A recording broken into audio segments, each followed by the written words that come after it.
I'm Bree. And I'm Jamie. Tell us about that one time. Hey Bree, welcome back to another episode of Voicemails. How you doing today? I'm so good. How are you? I'm doing good. It's been a nice week, but we got more voicemails piling up, so I think we need to do one today. How's that sound? Absolutely. Let's go. All right. I'm Bree. And I'm Jamie. Tell us about that one time. Hey, Jamie and Bree. This is Bradley. Big fan. Been listening to your podcast for the last few months now, and I've actually shared some stories with Jamie via Reddit. Badger Bradley is my username. But I wanted to share a story with you guys. So about 2 weeks ago, I was actually in London, England, and we were doing a city tour. The guide was taking us through all the Bloody London tour, where you could see all the places where Jack the Ripper had been. But along the way, just making small talk, he brought up the theory that the royal family are actually a reptilian alien race, which I found really interesting, as I had not yet mentioned aliens to him.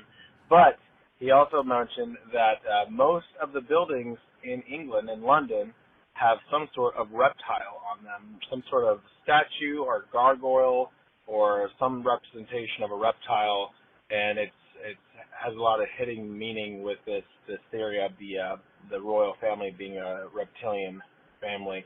Anyway, I thought you would appreciate that one. Maybe you can look more into that one, because I'm too lazy to do the research myself. But I look forward to hearing your next podcast. Thanks, girls. Bye. Oh my goodness. Okay, Bradley. Thank you. First of all, I know exactly who you are, and I think it's so funny that you've never heard the theory that they're reptiles, because we've talked about it in our conspiracy episode, if I remember correctly. Yeah, we were talking about the queen being a reptilian, that they have that old reptilian bloodline passed down. Well, I think it's interesting. I think that theory is like super kind of blanketed over like any forms of like people in charge. You know what I mean?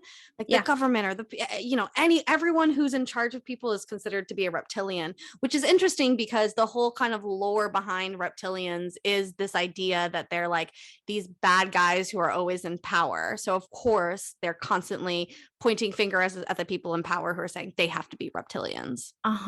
Like this person, won't die or won't like give up her spot, and she's greedy, and look at her, she doesn't age and stuff like that. What I think we said too during that episode, it's not only is she reptilian, but she might possibly also drink adrenochrome. Adrenochrome, right? That she's like bathing in the blood of the children. Yes. So a little bit of both. I'm surprised again, Bradley, that you've never heard of this theory. That's a pretty big one out there, I think. But now that I think of it, I don't really know if we've gone like dived into it, just into that in general. Like we've talked about it here and there, but I don't think that's something that we've dedicated an entire episode to talk about. It could have been because one of us, probably me, didn't agree with that conspiracy. Yeah.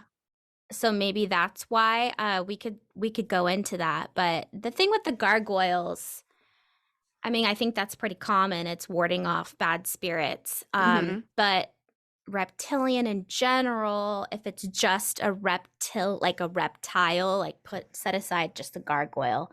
If there was like a weird, I don't know, snake or something like that, that is interesting, and I would take a different glance at it now. Maybe. It sounds like me and you should probably let's do an episode covering the fucking reptilians.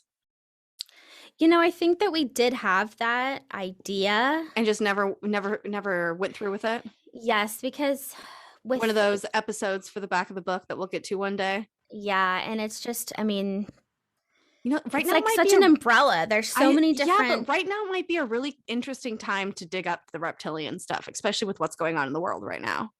Really? I think so. Yeah.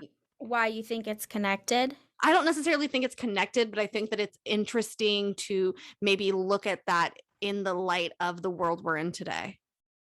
Not saying that I see a connection, but I can see how today's world, with all the world events that we have going on, where it might be a little bit easier to make connections through today's eyes than we would have, like 4 or 5 years ago.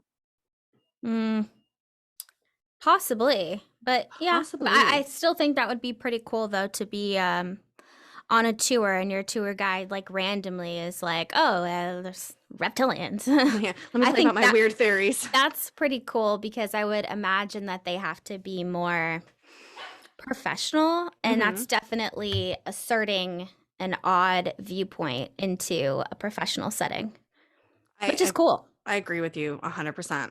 That's cool. All right, guys, that's it for today's episode of Voicemails. We'll see you guys next week. Please call the hotline. The number's down there somewhere. Please do. We'll But air we- yours. We love you guys. Bye. Love you.